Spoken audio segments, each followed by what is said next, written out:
All right, then I will call to order this April 2nd, 2020 special council meeting, and just go down through, just say present for the roll call. Councilor Miller, Present.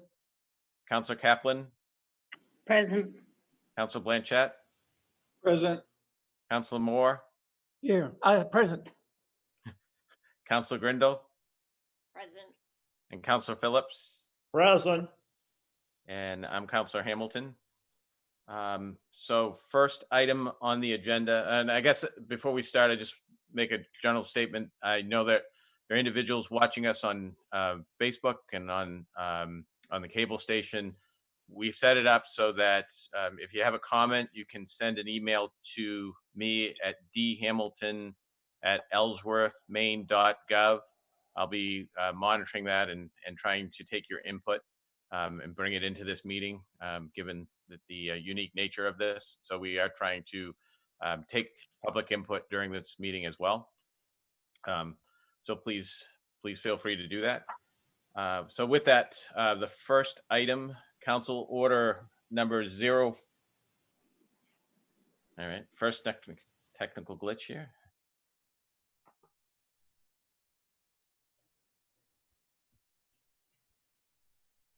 All right, here we go. Council order number 040000, possible action on adoption of an emergency ordinance limiting hotel, motel, and short-term rentals to those deemed essential workers, general assistance clients, and those taking care of family members.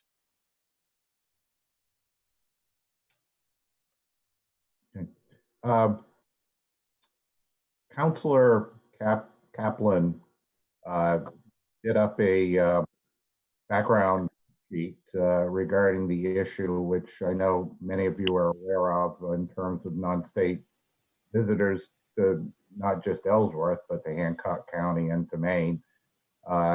It's more than anecdotal that you can see it everywhere. And it's been in the statewide news, even the national news, a great deal in the last couple of weeks. And the governor's addressed it as recently as during her press conference announcing the stay-at-home order. Based on Councilor Kaplan's write-up, and at the request of the council chair, I made my attempt to put that into a resolution, which a lot of the facts behind it were Councilor Kaplan's input, as well as again, what's been happening on the ground and at the state level and federal level.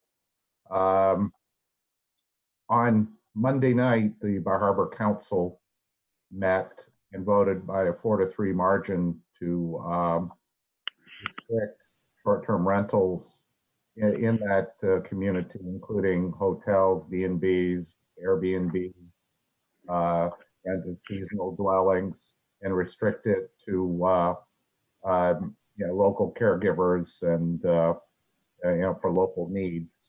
It also happened in Portland. When I wrote up the resolution last week, Portland was doing it as a recommendation, and so are others. And so earlier in the week, I spoke to Chair Hamilton, and we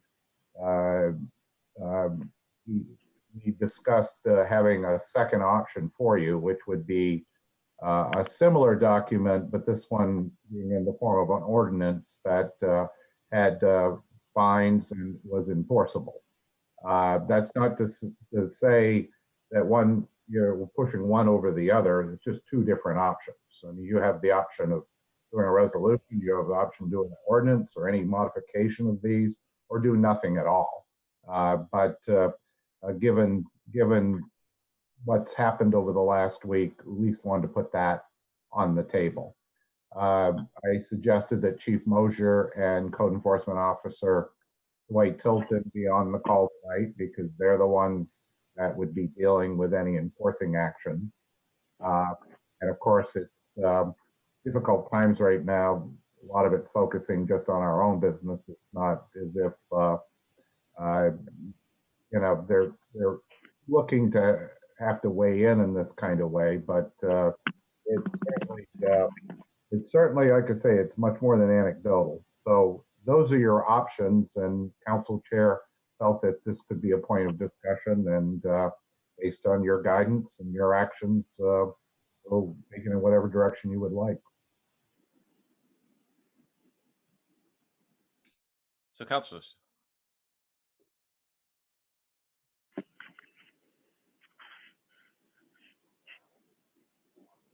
Well, I will say that it's more than anecdotal evidence as far as the number of people coming in. It's been seen by numerous people, and I have actually specifically asked patients, whether it's in Bangor or here, that that are here from out of state. I said, "What brings you to Maine this time of year?" And their specific answer is, "We're escaping COVID," and it's not okay. They're not even self-isolating, and that's pretty scary. And then you advise them, well, look, first you need to put your mask back on, and second, you need to stay home for 14 days. It's more than just a recommendation. It's a necessity. And so by taking strong recommendations, hopefully it will influence this curve, so to speak, so that it's here. It's already here, but the fewer people that are infected that come here, knowing that the transmissibility rate for each person is 2.6 other people. So right now there's 2, and if they give it to 2.6, and then those people give it to 2.6, that's why it's spreading so fast. It's the transmissibility rate. And so if we can limit the number of people available to transmit it to and from, it would be greatly helpful to flatten the curve, so to speak, to not to sound trite, but to literally flatten the curve.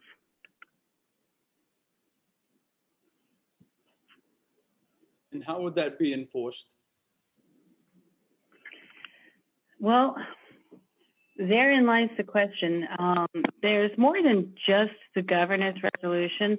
There's actually a CDC action that was taken during the Ebola crisis. And it is possible for it to be enforced as far as, the CDC, if they suspect that there's a person that has a disease, I believe it's specifically 42 USC subsection 6A from 2016, which basically is a lawful quarantine power by the CDC, which means that if you are suspected of having an illness and the CDC determines that you are at risk of having an illness, they do have the right to quarantine you. And then, of course, Janet Mills, there is the if you're pulled over and you're not in compliance with certain recommendations of the state, then, such as the stay-at-home order, then that is punishable by either $1,000 or up to 6 months in jail. I don't know how exactly it's going to be enforced, but there is a little bit of teeth behind this whole thing. From what I understand, there are all kinds of exceptions. Whether you're going to work, a pharmacy, a grocery store, childcare, sick relative, so on and so forth. It seems to me that there's all kinds of loopholes. I don't see any way that this can be enforced. And it's the disease is here, the illness is here.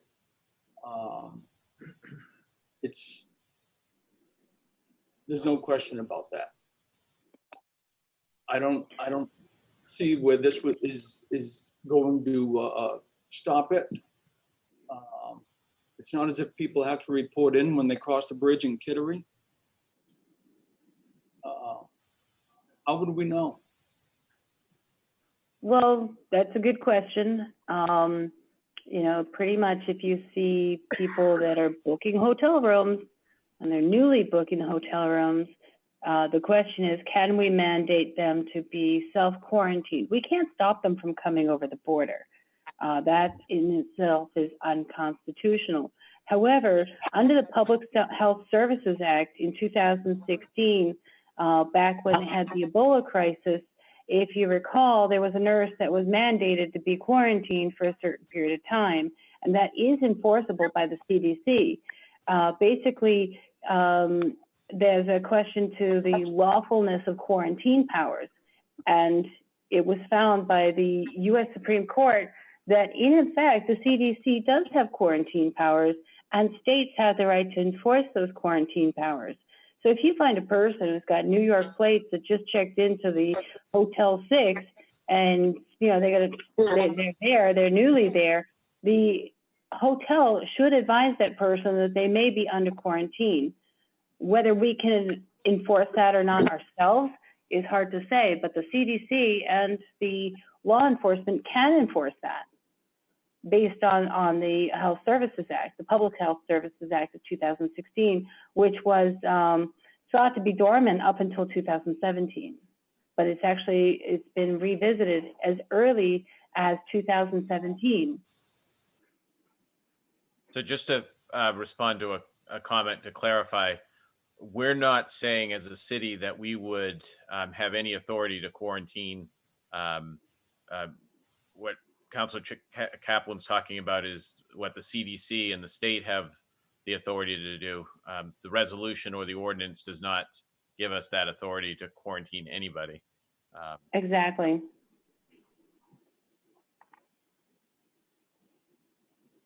Then if we have no authority, why are we even discussing it? This sounds like a federal or state issue, and not an Ellsworth issue.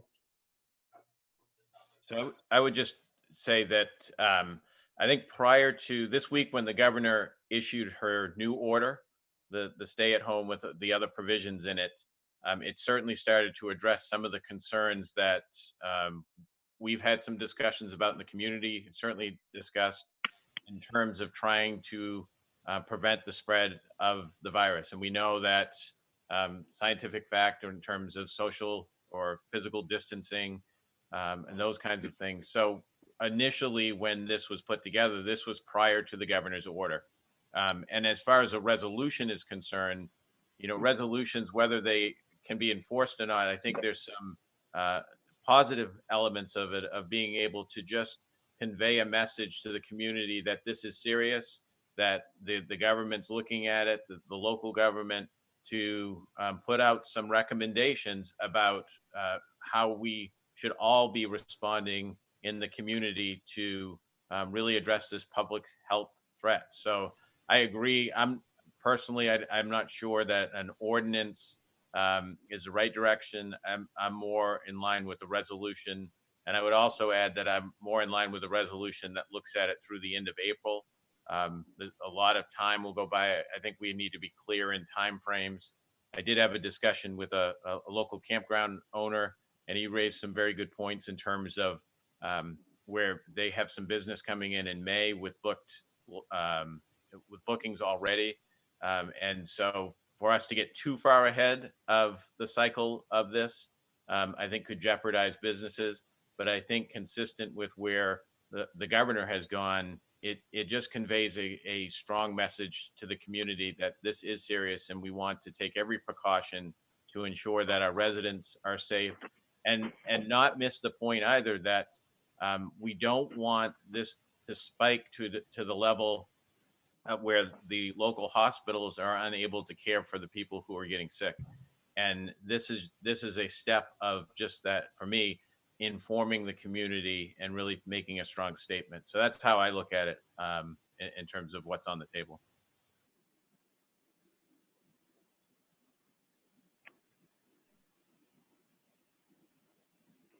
So we're going to, it sounds like you want to base this on license plates and stays at local motels. How we find these people?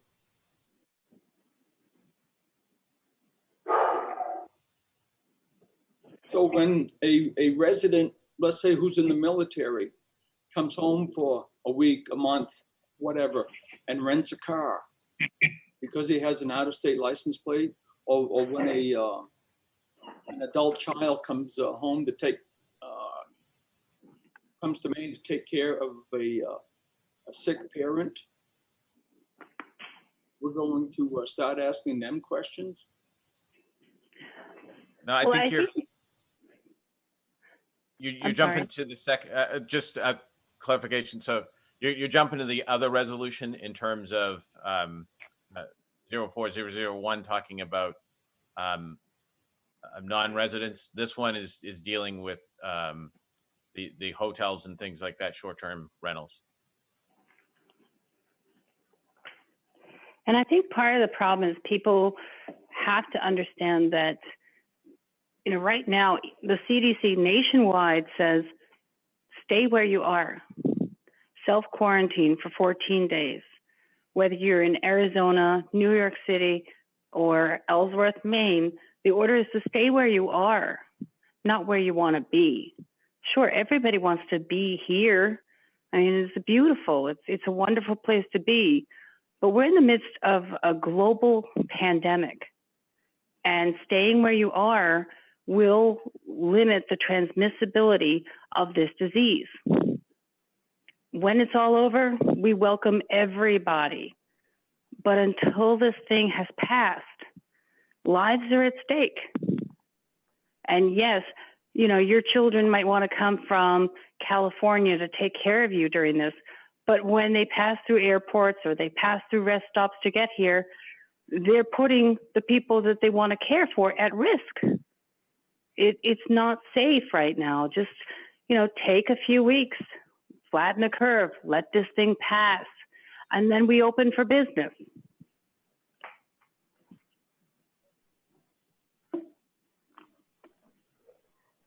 I don't think it's too much to ask people to stay where they are right now. If they do have to come here, to stay quarantine themselves for 14 days. I think that's perfectly reasonable. Councilor Hamilton, if I could. Yes. One is the resolution sending a message in addition to Councilor Hamilton noted a local message. It also sends the message to Washington, to Augusta. It's all very important, but it's not enforceable.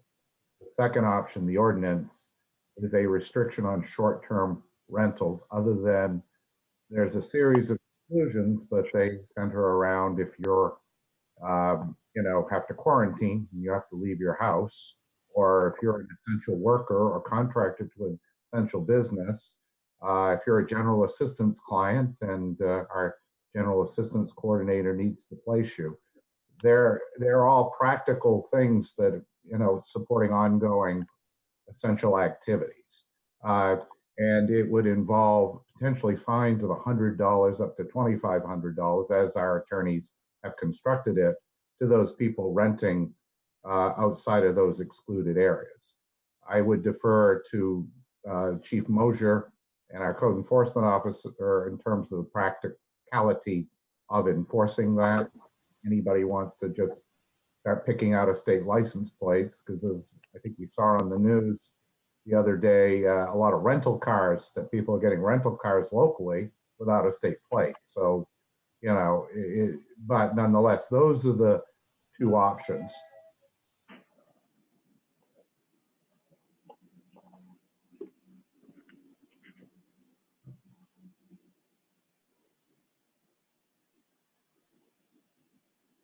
Glenn, can you speak about how the ordinance would be enforced, the temporary ordinance?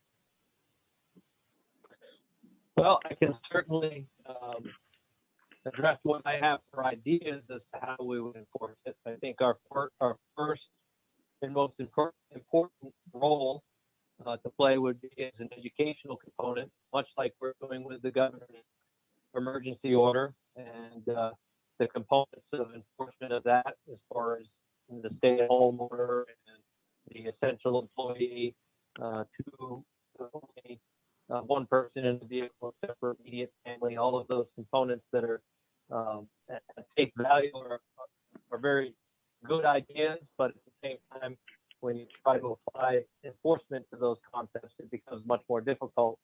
Shy of a police state where they're, setting up roadblocks and doing that type of behavior, which we don't have any intentions of participating in at this point. So our focus, with what I'm hearing from across the state as far as law enforcement approaches, to educate and to have visibility so that people know that are aware that we're there and we are watching.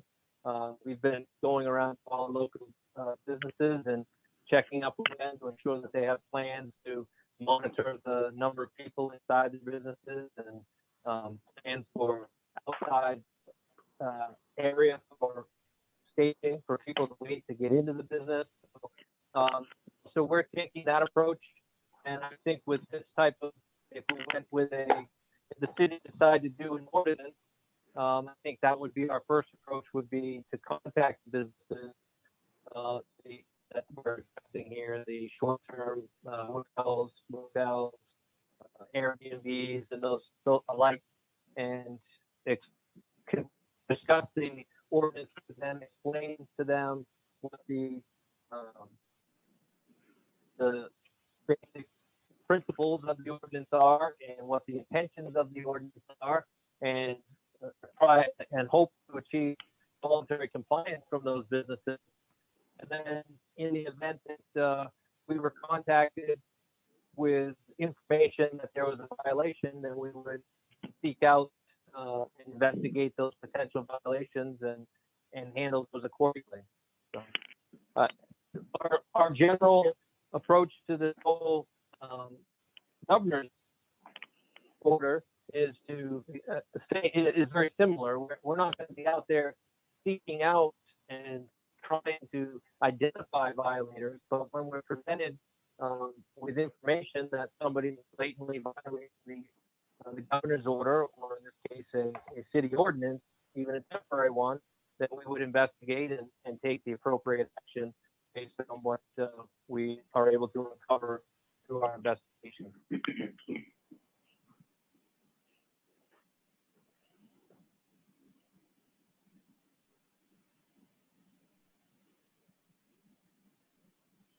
So I would just add to that, from a perspective of, obviously one of the things that I know no one wants to do is to impose restrictions on businesses that are going to create problems. However, at this point, we're in a situation where many businesses are already shut down. And so not only is it there a significant health issue, we're on the beginning of the curve. It's going to be a couple of weeks before we reach the peak. So we have many weeks ahead of us of dealing with this issue. The sooner we're able to flatten that curve and get beyond this, the faster our businesses will be able to get back up and running.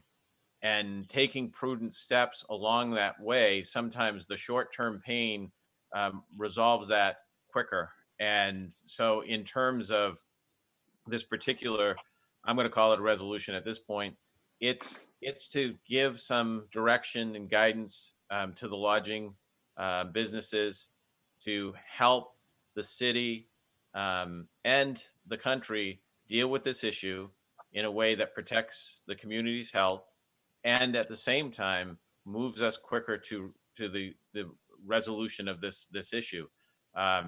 And the enforcement, yes, it will be difficult. It's not going to be perfect, but a strong message allows for that. And if it's short term, if we coincide this with the governor's order for the end of April, the impact on businesses will not be great, because that's already been addressed by the current ordinance, and then or by the current order.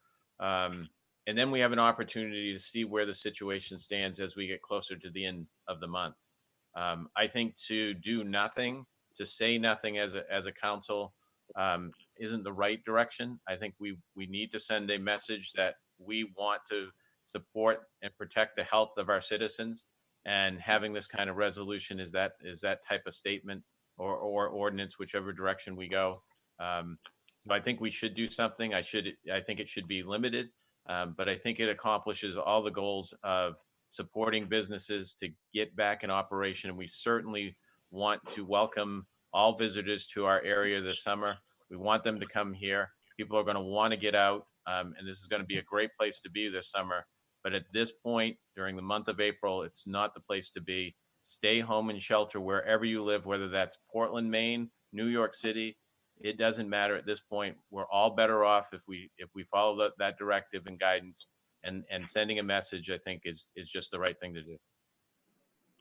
That's well said. And, if you take a look at the numbers that are reported by all of the experts, the CDC, the World Health Organization, they're saying that anywhere between 40 to 60% of the US population, if we did nothing, 60% of the US population would be infected by the coronavirus. And while not that, only a certain percentage will actually pass away, you have to look at how it would overwhelm the healthcare industry. That's even with the survivors. And at the worst case scenario, if we did nothing, 2.6 million Americans will die if we do nothing, as opposed to 100 to 200,000, even with strict regulations. And so if we send a message that says, hey, look, you're welcome when this thing's over, but right now, please stay home, stay where you are. If you did come here, please shelter in place. I'll bring you something. I will drop it off at your doorstep. I won't shake your hand, but I'll drop it off at your doorstep.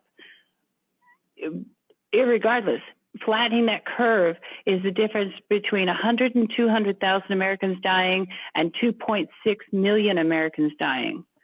So it's critical that we follow the recommendations of the CDC. And the only way that we can get the message out that says, hey, look, we are not a sanctuary here that can take all comers right now because we don't have the healthcare resources. We have limited hospital beds, we have limited ICU, and limited capabilities to care for people in droves. Unlike New York City, they have a hospital in Central Park that can take hundreds of patients. Our hospitals can take maybe 25 to 50 patients. There's a big difference there. We just don't have the resources to care for the masses that could get sick if people don't follow the recommendations. So my bottom line is that if you are already here, stay in place, shelter in place, self-quarantine for 14 days. Wash your hands frequently. If you do go out and you touch a gas pump and you go to the grocery store and you go and shop wherever, you should reset that clock because you may have been exposed and you don't even know it. So reset the clock for another 14 days. And if you just got off an airplane and arrived at BIA and you just got here from wherever, please shelter in place for 14 days. And if you are thinking about coming from out of state, please don't come from out of state right now. Wait till this thing's over and we'll welcome you with open arms in June, July, August, but not right now. Please, people's lives depend on it. I think we're probably all in agreement. We're trying to control it and trying to send a message. I guess the debate tonight is whether we pass the ordinance or we pass it as a resolution. Looking in my pack, all I see is the second thing I was sent tonight that says ordinance. I don't see any resolution from the prior pack, the Council 1 to 10, and that Council Order 44,000 doesn't have any kind of a resolution, which apparently, according to you, Dale, is less restrictive than the ordinance that we received today.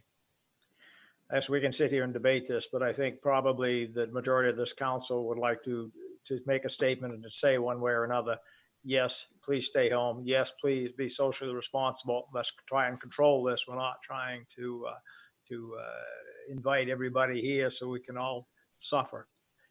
So, resolution, is there one somewhere, Dale, that I didn't see? It's in my council packet. It's council, yeah. The PDF I got from the clerk yesterday with the council backup material, item 3 doesn't have any attachment. There's nothing in it. It goes right to item 4.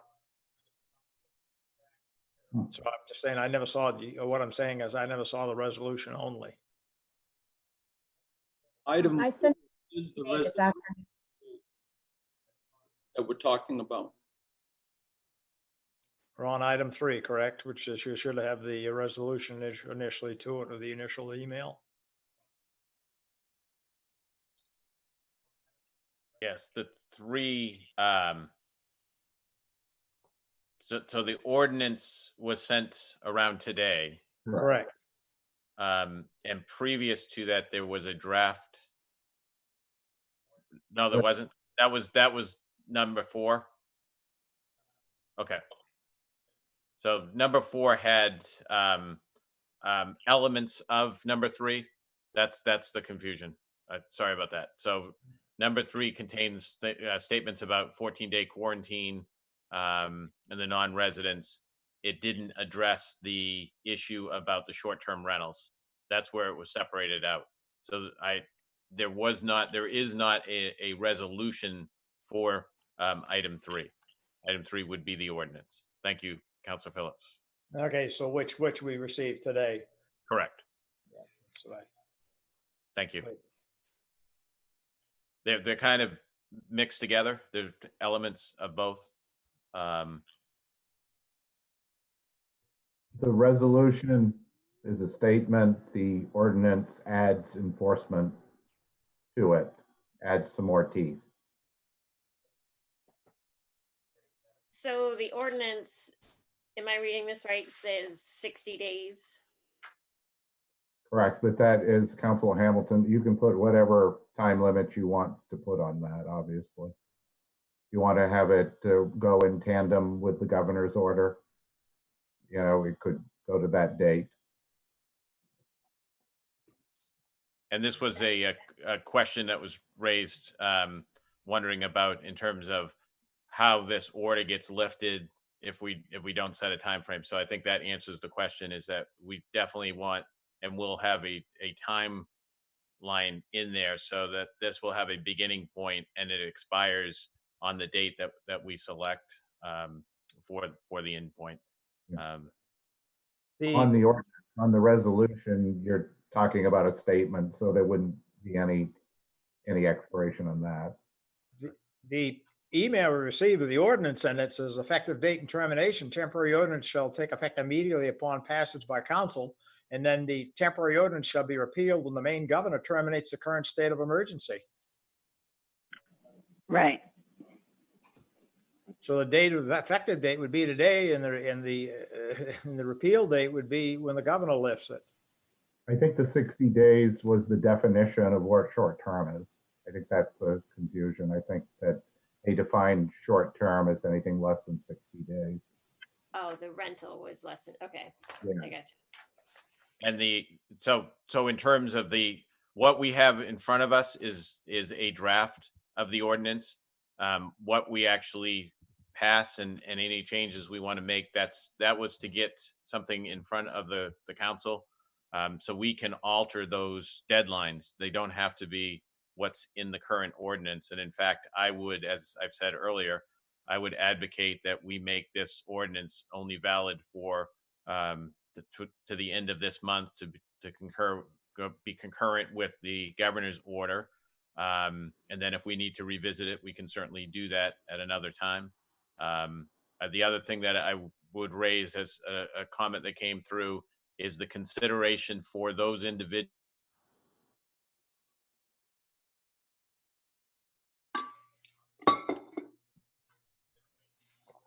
I can't hear you, Dale. We lost him, I think. I don't know. Yeah, I lost him also. Yeah.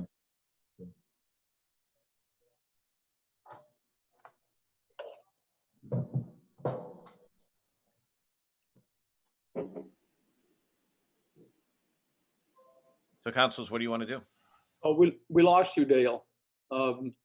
not very far into what you just said. Your audio went. We Can lost you you hear- at the consideration for, Can you hear me now? Yes, good. That was the best minute of your life right there. yes, it was.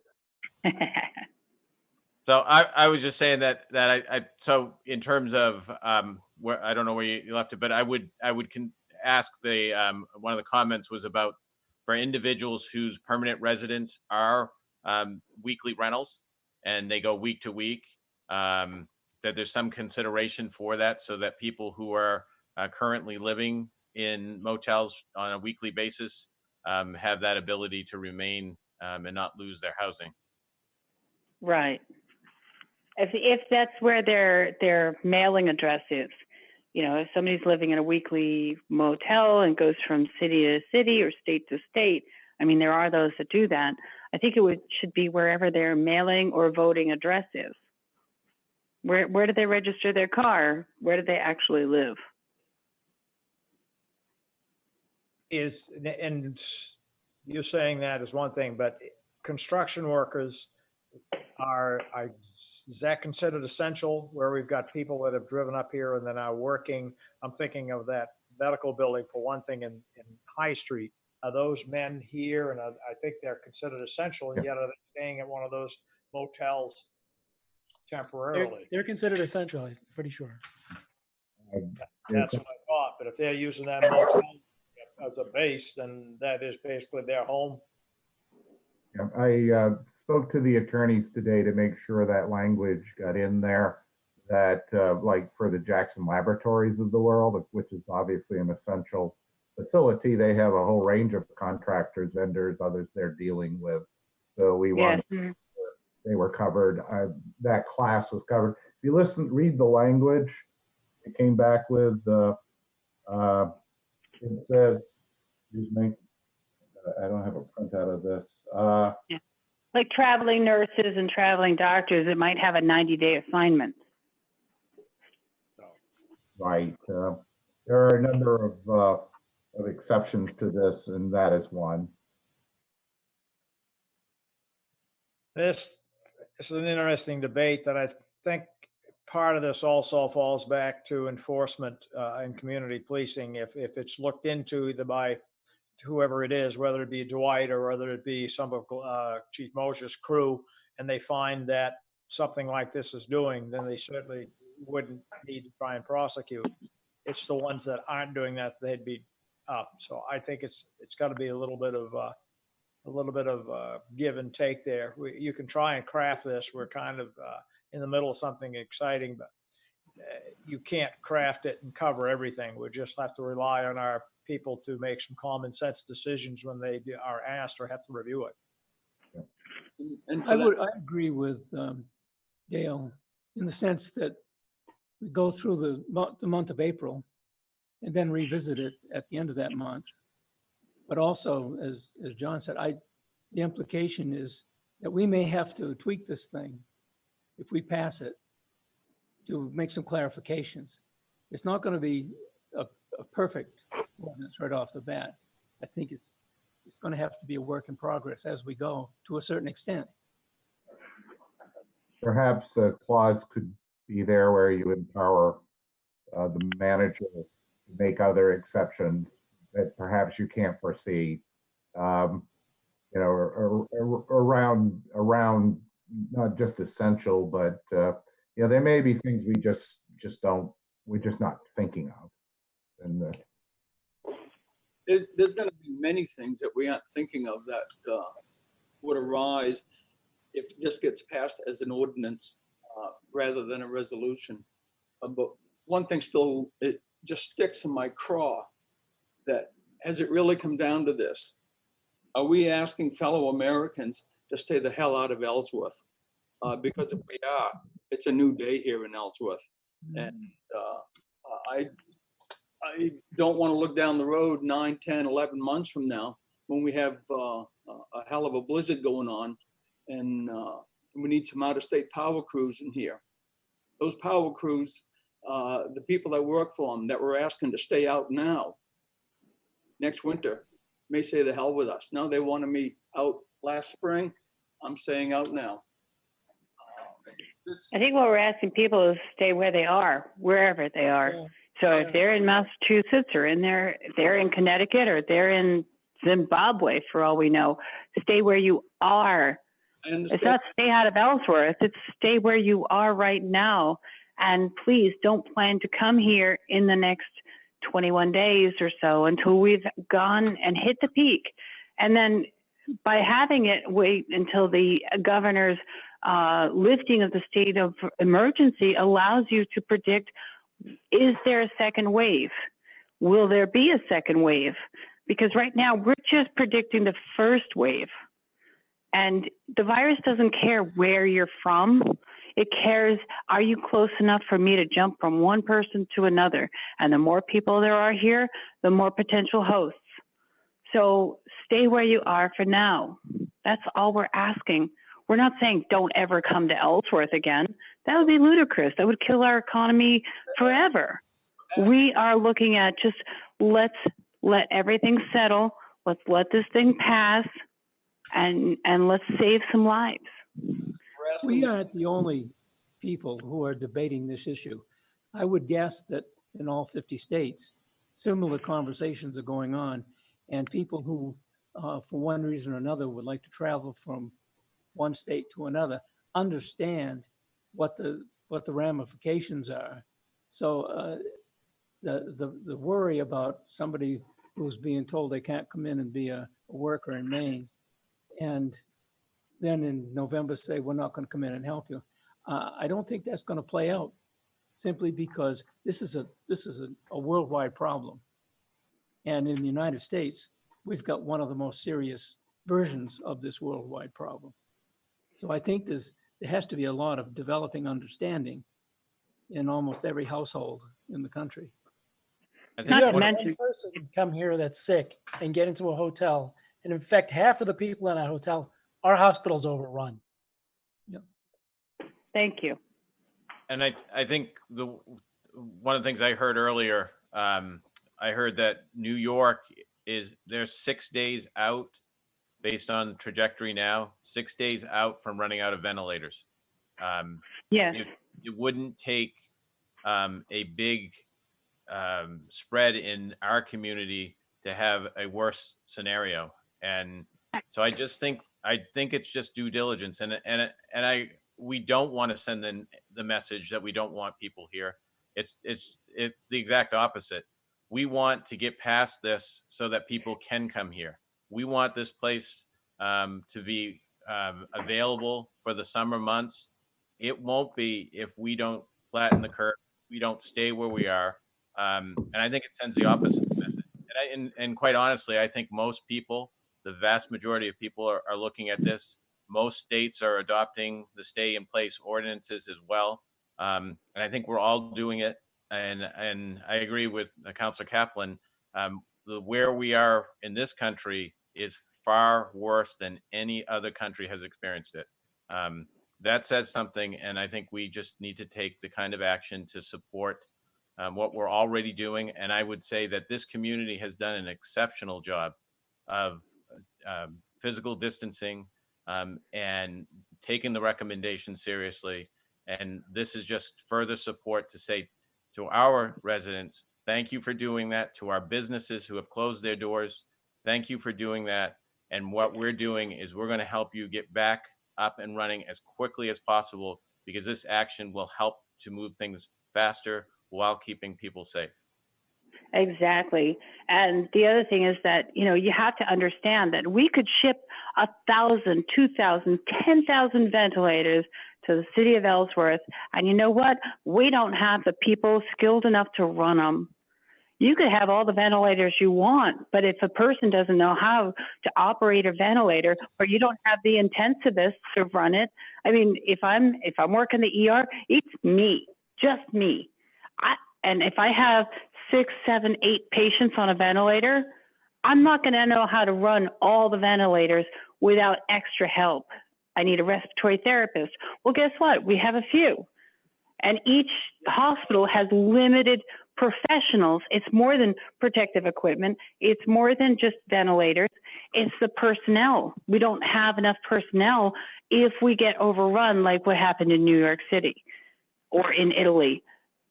So the bottom line is, let's limit the exposure rate. If we limit the exposure rate, we limit the transmission of the virus. If we limit the transmission of the virus, we limit the number of people who are going to get sick.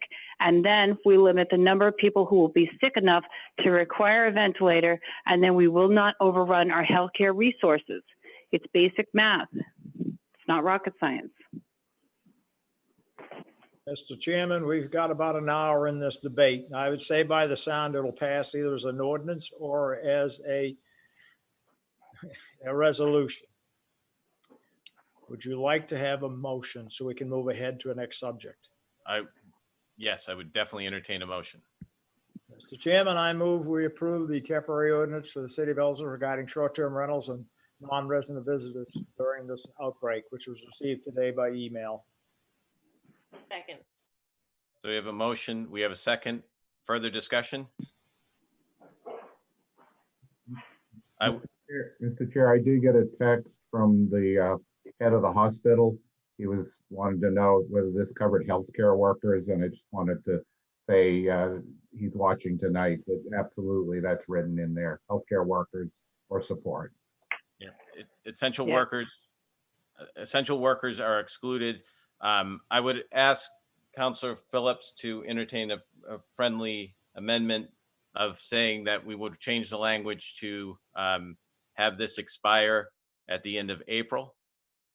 And that we would also recognize, to your point, that that there's discretion in terms of the local authorities making those exceptions that will come up based on common sense. Yeah, I'm fine with your suggestions for timeline. I would think that it would be actually beneficial to go with whatever the governor decides, just because we don't know if there would be a second wave. We haven't even established that in China yet, whether there's a second wave.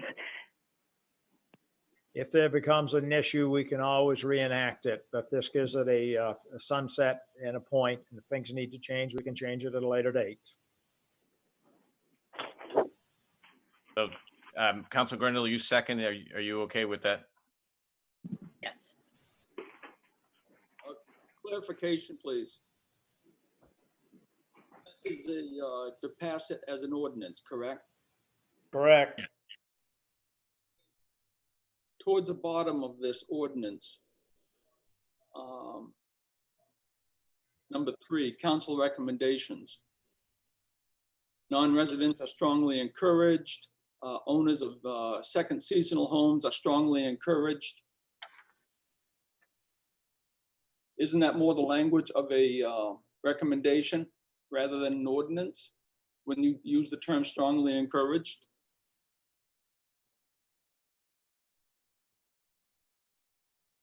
This is a typical document that we've passed over the last 100 years. So there's going to be bits and pieces that nobody agrees with or disagrees with in all of it. And it's something we have in front of us now and works. Well, it doesn't work if you're passing an ordinance is a local law, but yet under council recommendations, all 4 of those items use the term strongly encourage. Well, you can't have it both ways. Is it an ordinance to be enforced, or just a strongly encourage that it's just going to be looked at with a wink and a nod?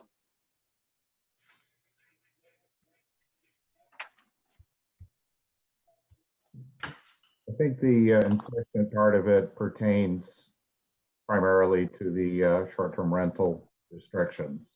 I think you're right that some of the sentiment from the resolution is mixed in here as well, but that's the enforcement piece, is the limitations on short-term rentals.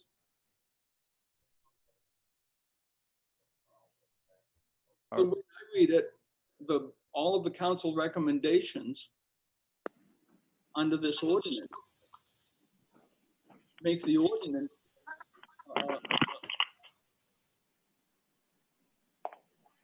because they're only strong recommendations. I think the strong recommendations are for citizens that have houses here. And I would assume that this thing was vetted by the attorney, and that language being in there apparently was accepted. I'm betting on his skill set being much better than mine, perhaps. I am sure of, and maybe better than yours in understanding this. If it's enforceable and they thought it was doable, I'm in agreement with what's in front of us. I could add, this was actually written by our attorneys, the ordinance piece. The resolution was done with Councilor Kaplan's support. We put it into a resolution form. They did review the resolution and made some changes, but the ordinance was put together entirely by our legal counsel. We did make a couple changes to it, broadened exceptions and that type of thing. But yeah, this is recommended by our attorneys. So I'm going to do a roll call vote just because that will be clearer. It's harder in this format to do it otherwise. So if you could just let me know where you stand, either you're in favor, opposed, or you're abstaining, and then we can vote that way. Any other final comments before I do that? No. Okay. You want to leave number 3 in here. If this is being presented as an ordinance, you want to leave number 3, the council recommendations, in it. I have a question with regards to section 3. The gist of it that I understand is that the body of the ordinance specifically says that we want people to stay out as much as possible. And on item number 3, the council recommendations back this up by strongly recommending. That's the way I understand it. Yes. The body of the ordinance pretty much covers most of what the governor has asked for and a few other things. Yeah. Given that, we probably at some time soon should take another look at it to see if it needs to be tweaked. So I'm supporting it as a yes. The whereases, Council, is the body of it, the support for it, the basis of it. The therefores are the actual actions you're taking. And I believe that's what I are under the whereases. It's the supporting leading up to the story of the action you're going to take. So that's my intention. Being incongruous. Yes, and number 2 provides for the enforcement component, and we can revisit this as Council Moore has suggested if we need to. So, okay, moving on to And roll you call. should also realize that there is the capability of enforcement if you notify the main CDC that we may have an issue within our town with whatever, when people are, strongly advised to stay in place, et cetera, under 42, like I said, under 42 USC subsection 6A, there is federal enforcement of the very things that we're talking about. I would not go that far. I would hope that people would follow the recommendations, and I find that Ellsworth people or people in Maine in general are very, very good at following recommendations. I mean, there's a reason that Hancock County thus far only has 2 cases because they are very good at following recommendations. The people of Ellsworth are smart. They know what's right and they know what's not right, and they can make their own decisions.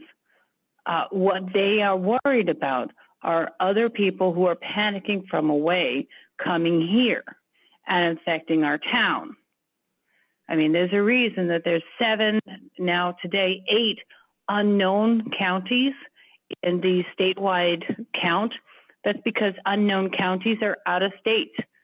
Those people came from out of state and now they're here in Maine and they are sick. So when Maine is making the recommendation, Ellsworth residents are very good at following recommendations. Ellsworth residents are smart. They're not stupid. They know what to do. But it's when people come here and they think that they're going to escape a virus by coming here, but they don't realize that they just picked it up from the gas pump back in Massachusetts as they drove from New York. Now they brought it here. So this is why these recommendations are needed. Shelter in place, please, please. So I'm going to move to vote now. Council Miller, I'm in favor. Council Kaplan, Yes. Council Blanchett, No. Council Moore, Yes. Council Grindle, Yes. Council Phillips, Yes. and Council Hamilton, yes. Motion passes.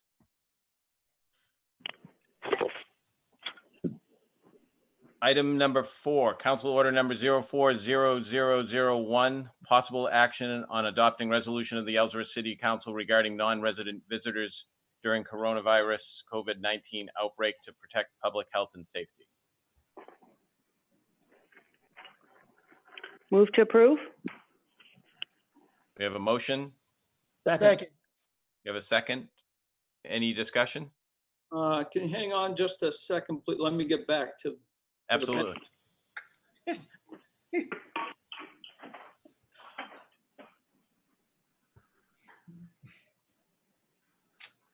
this is what, number 4, please, This is number 4. Yes, to pass the resolution. correct. Isn't that more more of the same of the ordinance that was just passed? It deals more with, give the highlights for the public. It's encouraging non-residents to stay in place and not travel. The previous one does that through the restrictions on rentals.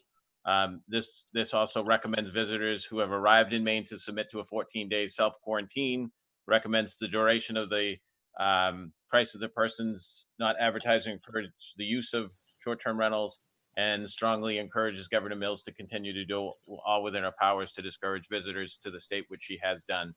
So it does encompass parts of the ordinance, but it also is that just that encouragement for people who do come here to adhere to the 14-day self-quarantine.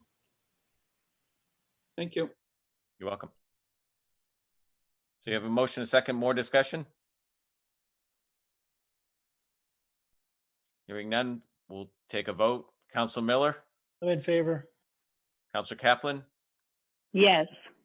Council Blanchett, Yes. Council Moore, Yes. Council Grindle, Yes. Council Phillips, Yes. Council Hamilton, yes. Motion passes. Council Order number 040002, request to suspend the pay-as-you-throw solid waste program through April 30th, 2020. Thank you. So as we're going through this pandemic, we've been trying to look for ways to help the residents during these unprecedented times and the hardships that they're dealing with this COVID-19 pandemic. I'm looking to for the council to suspend the pay-as-you-throw program. That's the solid waste program where we charge $3 for a 50-pound bag of trash. This would eliminate the need for the residents to go to multiple locations to buy the stickers. They keep going to the stores, it's gonna put them at risk. I have been talking with or emailing Jim Dunning of Casella, and there are other municipalities that are doing that right now. One is Old Town and Brewer, and I think Manager Cole would be able to explain a little bit more of that, what's going on in Brewer. I do think it's going to cost significantly more money. Dunning of Casella stated that he's seeing a lot of people cleaning out their basements, cleaning out their attics, and really just kind of purging because people are home now, cleaning their homes. And so there are ways that we could probably put some limitations on it. We could limit the weight. We could also limit the number of bags per week. Or just, whatever the council is interested in doing. That's one of How the would you things. track limiting the bags per week? Based on their residents, they put the bags out at their roadside. I am recommending that residents use the curbside pickup in order to eliminate their need to go to the transfer station. And if they did go to the transfer station, we do have staff there that could monitor them putting the bags in. And we do sell the stickers at the transfer station as well. Would we still be using the stickers or just picking up the bags without? Just picking up the bags on curbside. Now, I do think that we need to be very careful about potential abuses. Yes. So if we pass this as is, we will need to revisit it maybe more than once. I was looking to have this go through April 30th and revisit it at another time if we need to. Well, we all know Michelle hates stickers, but yeah, I mean, anything that would make it easier for, people that are, jobless right now. It doesn't sound like much, $3 a bag, but if you've got a family of 3, that's, $10, and you're not making any money right now because you are a waitress working at the Denny's or the Governor's and you're not making any money right now. $10, that's the difference between feeding your family and, putting gas in your car. And Ted, perhaps, what would you consider a reasonable bag limit? Pardon me? What would you consider to be a reasonable bag limit if we were to put one in there? I know my family goes through a ton of trash per week. So, 2 of those 2 to 3 big garbage bags per week is what we typically use, the contractor bags. So, maybe limiting it to 4. And that's the thing with the curbside pickup and the stickers. What happens is people, instead of having a regular, 30 or 40 gallon bag that weighs maybe 20 pounds, 25, 30 pounds at tops, people are putting every single bag they can fit into a contractor bag. Mm-hmm. And now that bag weighs 50, 60 pounds. And the people that pick that up, I mean, I can't imagine how their back feels at the end of the day, picking up hundreds upon hundreds of 50, 60, 70 pound bags full of trash. The whole sticker concept, it doesn't even measure the size of the bag. You could put it on a 10-pound bag. You could put it on a 75-pound bag. It doesn't seem to, it's just about the sticker. But if you sit there and you say, you know what, let's, short term, yeah, we're dealing with this through the COVID, but let's look at the long-term picture. Why not just have a fee, an annual fee like every other town does, where they don't buy stickers on the individual bag, but they just pay an annual fee, and they either put their garbage at the curbside or they bring it all the way to the dump, like the people on the private roads. It's a matter of like convenience. You don't want people putting garbage where it's not supposed to be, or you don't want people sitting there loading up a contractor bag that holds 4 regular 50 gallon bags, or I think a contractor bag holds 3 to 4 30-gallon bags. I can't even imagine how the back of a contractor feels. Plus, at the end of the day, when you're talking about social distancing, knowing that this virus can live on a surface for up to 19 days. It was originally thought to be 14 days, but now we know it's 19 days that it can live on a surface. You have a garbage worker who's going to sit there and grab a garbage bag to try to pick it up, and he's going to have to really almost hug that bag to pick it up, to put it into the garbage thing, and any viral particles that might be on that bag are now dispersed into the air and airborne for 3 hours. Well, it's according to our ordinance that set this up, it was recommended to use a large bag like a contractor bag, and that the limit would be 50 pounds. 50 Yeah, but pounds. how do you weigh that on the curbside? But sometimes people do generate a couple of bags, contract bags, solid full. They don't always weigh 50 pounds, but in the course of a week, a family of 4 or 6, whatever, could generate that much.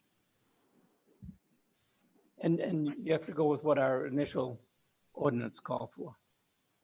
And Well, let's say that family just came here from New York and opened up their summer home, and they're cleaning out their home, and they got 3 bags that each weigh 50 pounds, but now they got to put a sticker on them. You know, I think that it'd be better to just have that family, you know, take it right to the transfer station. I think that unfortunately our garbage men are putting their own selves at risk, because not only are their backs at risk, but they, you know, these are things that people have touched literally within 1 to 2 hours. From the garbage man coming along and picking that up. I mean, we're all wearing gloves and we're talking about social distancing.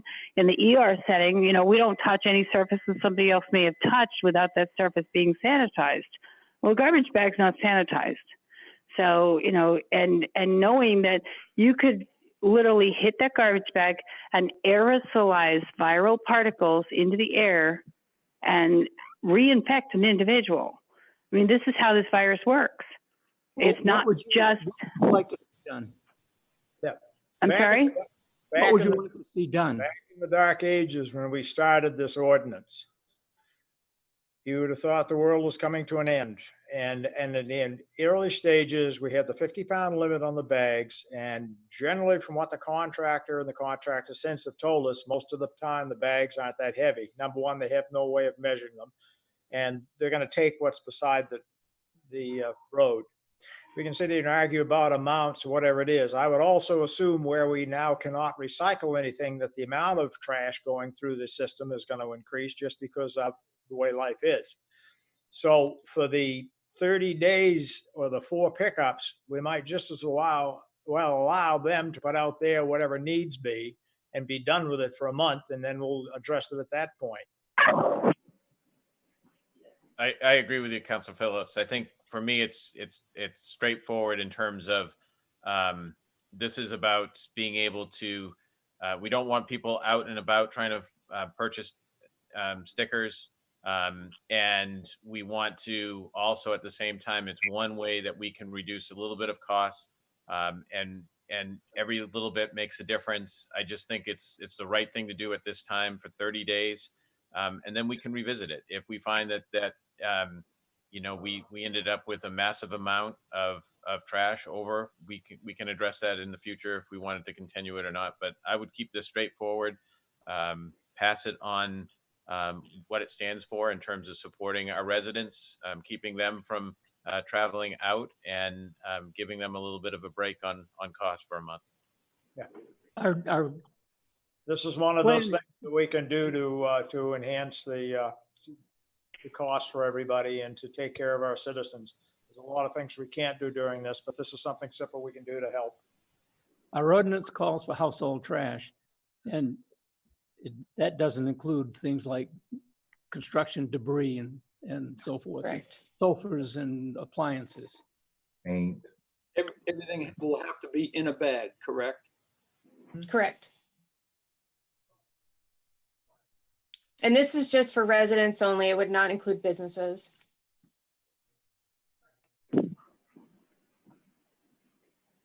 And Most businesses have a dumpster anyway, or a dumpster service. they will be able to take it out to the transfer station. Yes. How are we going to differentiate between resident and non-resident then? We don't have, other towns have a windshield tag. Ellsworth does not.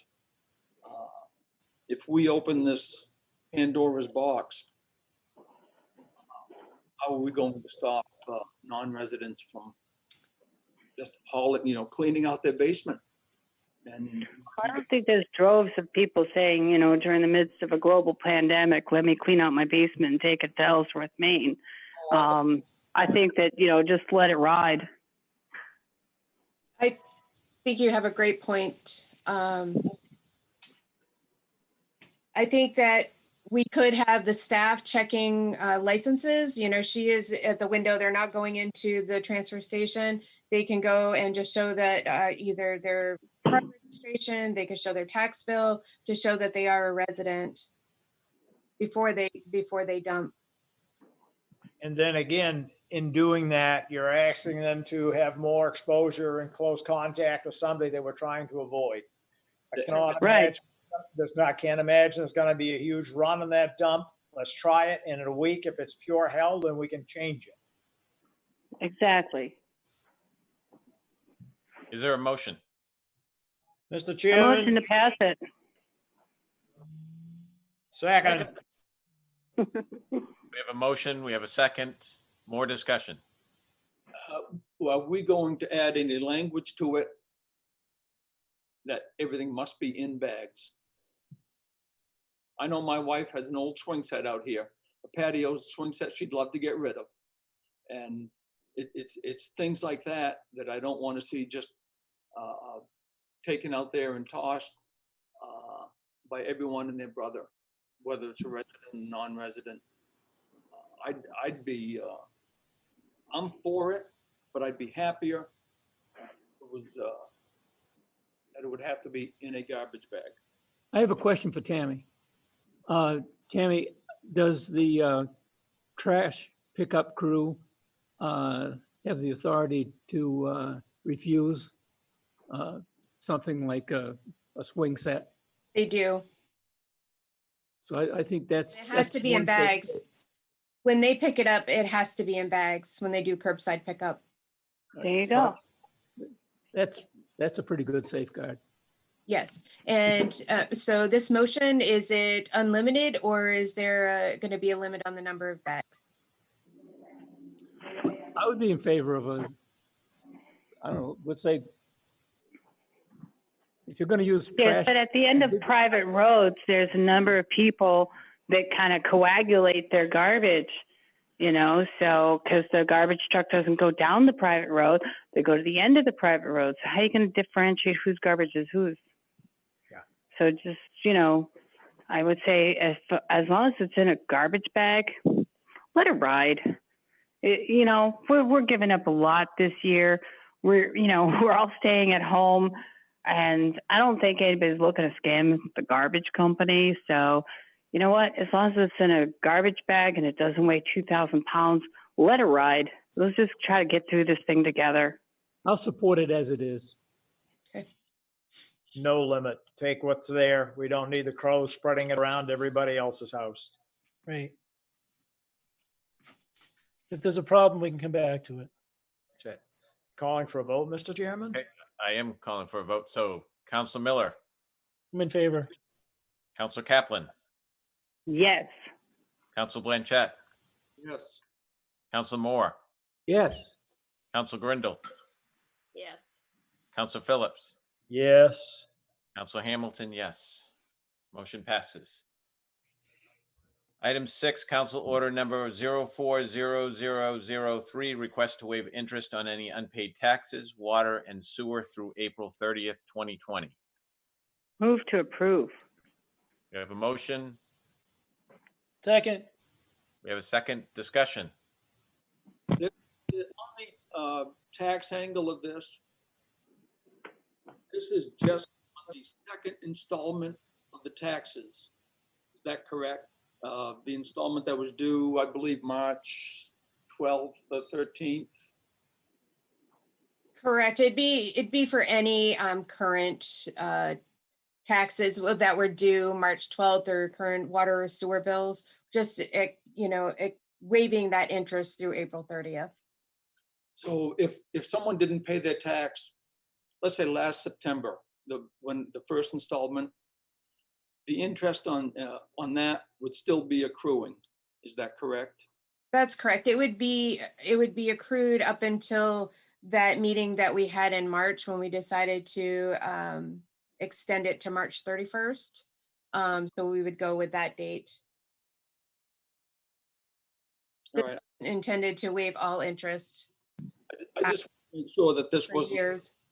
I just wanted to make sure that this wasn't just carte blanche of people that are, let's say even 2 years in arrears, Mm-mm. all of a sudden there'll be no interest whatsoever. No, that's not what it's intended for. Any further discussion? Nope. Move the vote then. Council Miller, I'm in favor. Council Kaplan, Yes. Council Blanchett, Yes. Council Moore, Yes. Council Grindle, Yes. Council Phillips, Yes. Councilor Hamilton, yes. Motion passes. Item 7, Council Order number 040004, request to have the city continue to absorb all credit card fees associated with electronic payments until April 30th, 2020. So moved, Mr. Chairman. Second. We have a motion and a second. Discussion.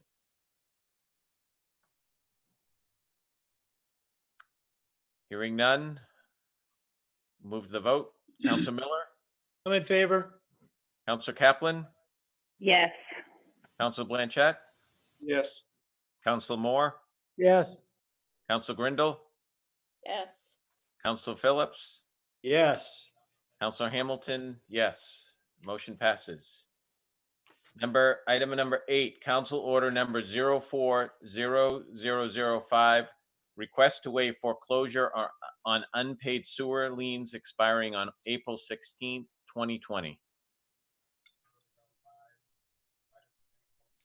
So these are, when the pandemic started, we had probably about 10 foreclosure notices that we sent out. The majority have paid. The information that was provided to you, there were 3 remaining sewer liens. There now remain 2. Amount is $1,035.86.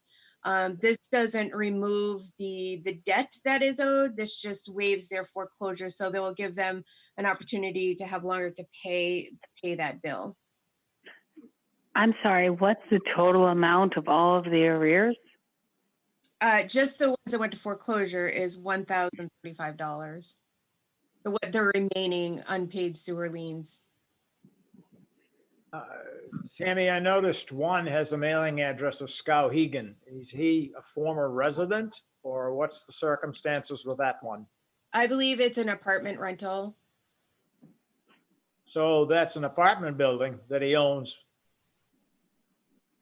Correct.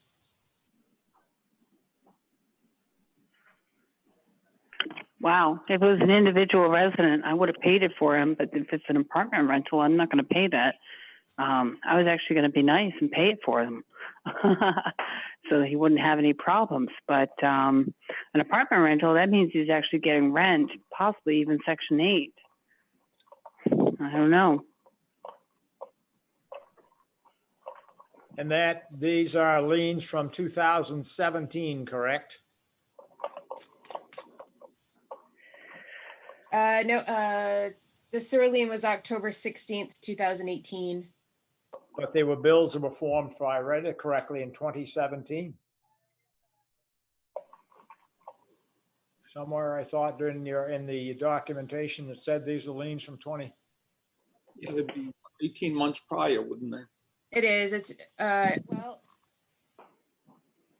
that was when the lien went on, so it'd be 3 to 6 months before that. So it probably was still in calendar year 2018. Forgive me, but is there any way of knowing if this person gets Section 8 or like tip money or anything like that? I don't have that information, no. Because obviously if tenants are paying their rent on time, otherwise he would have evicted them. And, if they are getting government funds or whatever, I mean, this person's obligated to maintain water and sewer. If it's just an individual who's living by the skin of their teeth, okay, I'd be okay with, waiving interest or, delaying foreclosures, things like that. But if this person's just kind of like, you know what, let me see how long I can ride this thing out, that'd be different. I would need to know more about like the situation of the person, the owner. Based on what I see here, the the reason I'm not too warm on this one is we want to protect Ellsworth residents. And this is an apartment building. I would not support waiving the sewer lien on this one, given only the information that I have in front of me. I agree with John. Yeah, I agree too. I mean, if it's, this was an individual who's just living paycheck to paycheck and, not an apartment complex where they're collecting rent, that's different. But this is an apartment complex, which means they're collecting rent every single month, month after month after month. But, not paying just the most basic sewer fee. And sewer fees compared to property taxes, they're paying the property taxes, right? So a sewer fee is minimal compared to that. I would hope. So I believe the two remaining accounts are apartment buildings. So account number 11243, the one with the Skowhegan mailing address. And then the last one for account number 11196, I believe, is an apartment as well. And they, And meanwhile, people in those apartment buildings are scraping together whatever they can scrounge up on whatever they make to try to pay this landlord for their rent. But that landlord's not paying their sewer bill. Sorry, it's not working for me. Tammy, they did for sure, all three receive notification of these liens. Yes, and might I just add, these are repeats every year that receive these notices, tax Okay. sewer. And it does say in the bed of import, do not disregard this notice. You'll lose your property tax unless you pay your 2017 charges. Oh, is it's- that what it is? Okay. Yeah, so those are 3 years. Oh, old. right there. Okay, yep. Yeah, that's Yeah, 3 and years. not old. only that, but they've had since 2017. The global pandemic only started this past December, November at earliest, and that was all the way in China. But you know what? This started in 2017. So he's had well before this global pandemic, has nothing to do with the global pandemic. So why is he trying to take advantage of a global pandemic? The only one that I see would be the single actual middle one, which is a residence and But she actually paid today. she paid. Yes. Good for her. So councilors, do you want to take any action? I say we vote. I'd say we vote and go. I propose not to pass the first one. So If she paid the second one, we're just voting on the other two anyway, aren't we? That's correct. We're voting on the as is presented because it was the way it was presented. We just have more information, so we Right. would move to not deny the interest waive and unpaid taxes on the outstanding. I Is think that it a was motion? about a foreclosure, right? so we have a motion. So was that a motion, Council Phillips? To deny, correct. The motion Second. to deny, and then we have a second. Any more discussion? All right, move to the vote. Council Miller, I'm in favor to deny. Council Kaplan, Denied. Council Blanchett, Yes. Council Moore, Yes. Council Grindle, Yes. Council Phillips, Yes, to deny. Councilor I'm Hamilton. sorry, what were the yeses? To deny. To deny. Deny. The motion was to deny. And that's what passed. Excellent. So before we go to item number 9, I just want to quickly make mention of something for both the council and the community. Obviously, there's been a lot going on in terms of with COVID, a lot of activity. I want to thank the city staff. They've been working really hard to hand up some information, pulling together to get resources out. And the other thing that I'm going to ask Manager Cole just to give you a quick update on is also taking leadership to pull together some important resources in the community So there's coordination and communication at this time before we face a more critical situation, and so that we can be prepared as a community. So Manager Cole, if you could give that quick update.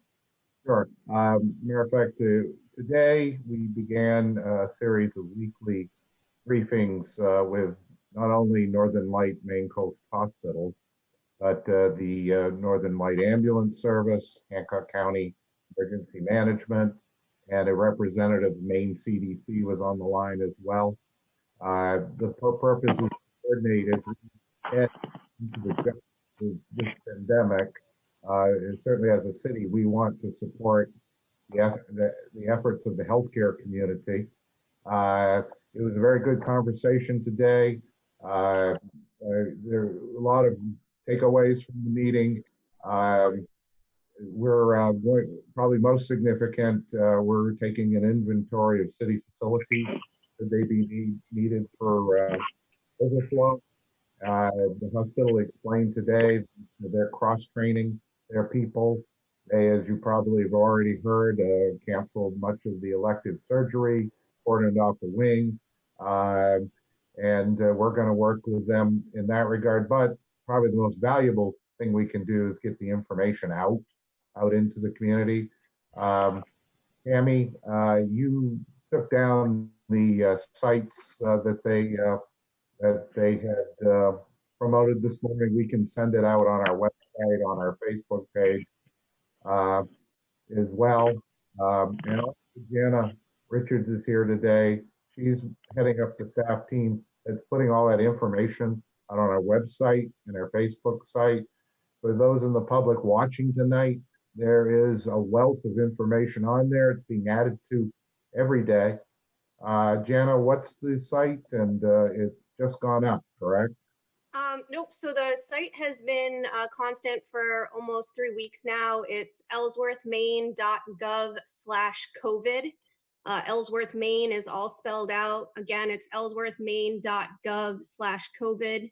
The site splits up the resources and information that we have between information and resources that would be beneficial for the community as a whole. And then there's specific information on there for our businesses, employers, and employees as well. As Dan mentioned, this is nonstop information coming at us. Just now during the council meeting, the Maine Small Business Development Center put out 2 more resources that I think will be helpful to the community. So as that information comes in, we are putting it up on the site. I will say one piece that just went up today, calling it the community bulletin board. It's a plethora of community resources that we have from organizations in our community that are offering services and programs specific to response to this outbreak. I want to just mention quickly that please go to that bulletin board. And if you are an organization or a business, you have a service or a program, you can contact us using on the city's website. The contact page has a form. If you go to ellsworthmaine.gov/contacts, you can fill out that form. In the subject line, just put COVID resources. It will come to me or David or somebody else. Eventually it'll come to me. And I will be able to go up onto that bulletin board and edit it with more resources as they become available. So I wanted to just make that mention. Just went up probably around 4 or 5 o'clock this evening. I think it will highlight a lot of the different types of resources we have for the various populations throughout our community that are looking for help. From our youth who are at home with parents right now, different programs that the YMCA and the Ellsworth Public Library and others that are putting on to educate our kids and keep them busy at home, to high-risk populations that can't leave their houses, and the Friends in Actions out there and the Boy Scout troops that are helping volunteer. The other piece of it is that we did add columns into that bulletin board. Organizations are looking for volunteers or donations. It is we've put a yes mark in that column. So if you are listed as an organization on that bulletin board and you are looking for volunteers and we just missed you, let us know. We can change that. And again, as things come available, it's a dynamic tool that we're trying to use to help engage the community and get people the help they need. So please reach out after you take a look at that. Again, it's ellsworthmaine.gov/COVID. Yes, and the website has been up. I was referring to your bulletin board. Oh, yes. It's gone Yep. up. Yep. And while Jenna was briefing you, I looked back at my notes of the hospital. On their website, lots of people have approached asking, how can we help in so many different ways. On the hospital website, there is a page called How Can I Help? So go to that site. We'll put the link on our website as well. Lots of good efforts out there in the community. Our job is to navigate it, to connect people with needs to people with resources. And that's what we're trying to do. I'll just add, we realize that there's an overwhelming amount of resources, and that's not a bad thing. That's a very good thing. But, it's our job to stay on top of it and try to get those resources out in an informative way to the public. So that's what we're hoping this website is, almost like a one-stop shop where you can go and look if you're needing help for whatever your problems are. And the message is, don't give up. Apparently there are up to $10,000 grants for small businesses, whether you qualify for the SBA loan or not. Don't give up. Get on there. Contact us if you need help. This is all new. The rules are coming down through. They're still trying to figure out how to deal with self-employed. Correct, Jana? Or how to work. That's right. So there's 6 unemployment programs that have been rolled out in the past week or so. 3 of those are now available. The other 3 have not gone live yet.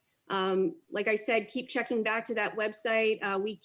Another way that you can stay informed is to like the City of Ellsworth on Facebook. If we update something and we think that the vast majority of the community should know about it, we will blast that out on Facebook. There's also on our website a place where you can sign up for email city alerts. You will get the city alert to your email address. So if there's any information that becomes available that is very pertinent to the majority of community members, we will let you know. And certainly once that program for people who are self-employed to get unemployment becomes available, we will let you know for sure. Well, That's thank you. awesome. Yeah, thank you, And Jen. I just want to add that I would like to personally thank David Cole and Tammy for all of their hard work. I mean, this has not been an easy time, but more importantly, I would like to thank the people of Ellsworth.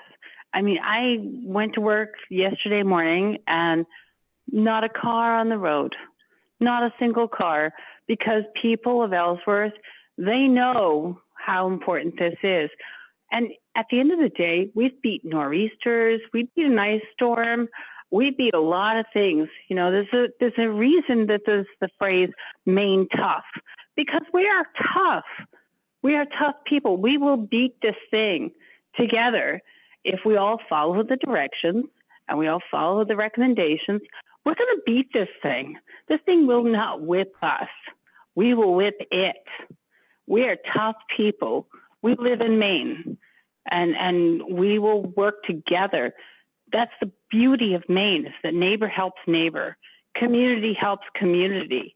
And at the end of the day, when we have a city manager who's saying early on, let's look at what we need to do. Thank you, David Cole. And and Tammy, thank you so much for looking into all of the options, and everyone that's looked into the resources for the people. Thank you. I mean, there's not enough thank you right now, but we're telling you what you can do, what you can't do. But at the end of the day, thank you so much, because people are going to be alive in a year from now that wouldn't have been alive had you not taken the actions that you have taken. People will be alive. You have saved lives. So thank you. and every individual of the city of Ellsworth, thank you so much. The small actions that you've taken have saved lives. You don't know it, but people will be alive a year from now. They would not have been alive had you not taken the actions that you've taken. So thank you. A lot of thank yous to everyone. And our whole staff has been amazing, right? Throughout the organization. I mean, the teamwork, say, you can be very proud of your people. I am so proud to be from Maine. To follow up on what Jana said, I've talked with 2 business owners in the last couple of days, and they have both told me that yes, there are business loans available, but seeing as to how their businesses shut down, the last thing that they want to do is take out a loan. I've explained both of them. In some cases, those loans, if they meet certain requirements, will revert to grants. That's right. Some of them are, pieces of them are forgivable. And yes, portions of them, like David was saying, up to $10,000, whether you qualify for the loan or not, you could still qualify for the grant piece of it. So I'm encouraging people as well to apply. There's certain programs where there's caps on funding, such as the Paycheck Protection Program. It doesn't go live until tomorrow, but it's beneficial to just apply for it and see how you fare out. They're extremely low interest on some of them. That Payment Protection Program, I believe, is 0.5%. And again, if you qualify, you might it might divert to a loan, like you said, Counselor Blanchett. Principal forgiveness, it's called. Yeah, so I would just echo one of the things that I hope every person will hear, especially businesses, is if you have any questions, if you have any doubts, if you don't know where to look, if you don't know who to ask, contact the city, contact Jana. They will steer you in the right direction. They're connected with the right resources. That's what they're here to do. Please reach out. And I can tell you, I know I can speak on behalf of the city council. We need to address and get past the health crisis. But I can assure you that as we move forward into the next phase, our focus and commitment is going to make sure that we do what we were elected to do, and to support all of the residents and to support all of the businesses. We want to get residents back in their jobs. We want to get businesses up and running. We want to help the community, and we'll be looking at any ways that the city can do that and supporting city staff. That will be the highest priority. But use the city resources now. If you don't know an answer, just ask. Use it, because there are a tremendous amount of resources right now being available, and you just might not be aware of it. So if you have a need, reach out, ask, and they will steer you in the right direction. And Jan and I are on a conference call on Friday with the Commissioner of Economic Development, and that should be interesting as well. And we'll pass on that information to the community and to our business community as well. Very well. So item number 9, adjournment. Is there a motion? We have a motion. Second. All in favor? We are adjourned. Thank you all. Thank you. Yes, yes. Good night.